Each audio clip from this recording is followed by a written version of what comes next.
राज्यभरात ATSकडून धाडीचं सत्र. यवतमाळमध्ये 14, अहिल्यानगरमध्ये 60 ठिकाणी छापेमारी, पोलिसांचा मोठा बंदोबस्त.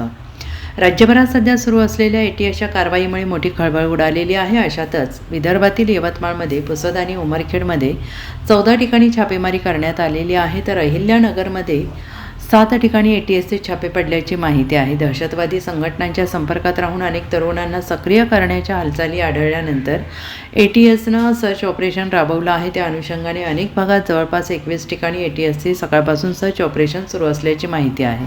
सोबतच या प्रकरणी अनेकांना ताब्यात घेऊन चौकशी केली जात असल्याची माहिती सूत्रांनी दिलेली आहे. राज्यात काल रात्रीपासून अनेक भागात ATSची गोपनीय कारवाई सुरू आहे.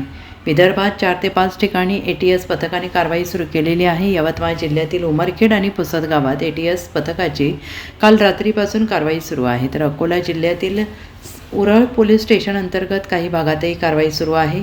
ATSचे 20 पथक हे रात्रीपासून उमरखेड आणि पुसद गावात तळ ठोकून आहे.